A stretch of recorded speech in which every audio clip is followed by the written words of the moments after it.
So moving towards the aggregate supply curve. So आज हम इस लेक्चर में पढ़ेंगे एग्रीगेट सप्लाई कर्व के बारे में। तो एग्रीगेट सप्लाई कर्व क्या बताता है? एग्रीगेट सप्लाई कर्व बताता है relation between the price level and the output Y. ठीक है, for a given expected price level.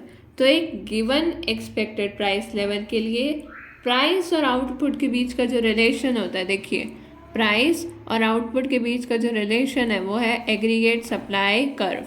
ठीक है, एक गिवन एक्सपेक्टेड प्राइस लेवल के लिए। तो जब ये जो ए पॉइंट है, यहाँ पर इस ए पॉइंट के लिए आपका जो वाई है, यानी कि जो आपका आउटपुट है वो नेचुरल लेवल ऑफ आउटपुट के बराबर है एंड आपका जो प्राइस है वो एक्सपेक्टेड प्राइस लेवल के बराबर है। ठीक है, अब इसकी प्रॉपर्टीज देखिए। पहली प्रॉपर्टी कहती है कि aggregate supply curve upward sloping है, जो कि ये है। तो अपवर्ड स्लोपिंग का क्या मतलब है?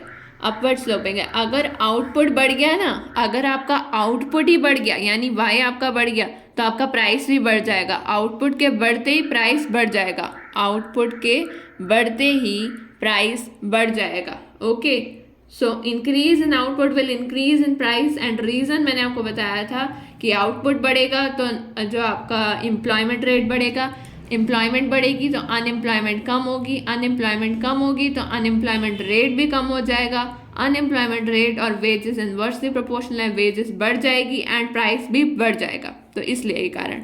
फिर से यहाँ लिख के बताऊँ, ये देखो वाई बढ़ेगा तो एम्प्लॉयमेंट बढ़ेगी, अनएम्प्लॉयमेंट कम होगी, अनएम्प्लॉयमेंट रेट भी कम होगा, वेजेस बढ़ जाएगी और प्राइस भी बढ़ जाएगी। ओके, सो आपको सारी वीडियो सीरियल वाइज देखनी है, तभी आपको समझ आता रहेगा। अब देखिए, एक हम कंटिन्यू में कॉन्सेप्ट पे फोकस करेंगे। सेकेंड पॉइंट देखिए, एग्रीगेट सप्लाई कर्व। ए पॉइंट पे मैंने आपको बता दिया कि मैं आपको बता चुकी हूँ। अब यहाँ पे देखो, अगर आपका जो ये वाई है यानी आउटपुट बड़ा है किससे? नेचुरल लेवल ऑफ आउटपुट से, तो आपका प्राइस भी एक्सपेक्टेड प्राइस से बड़ा होगा।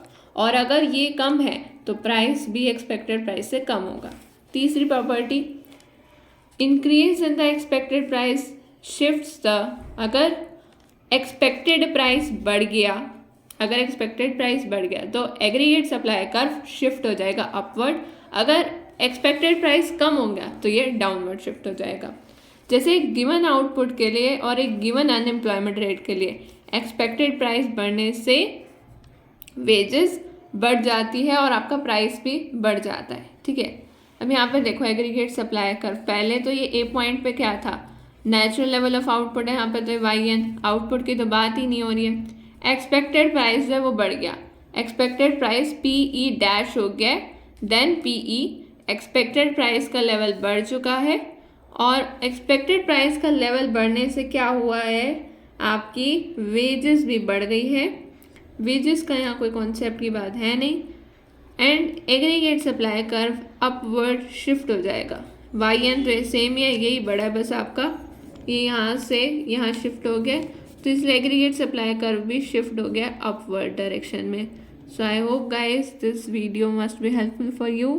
Thank you.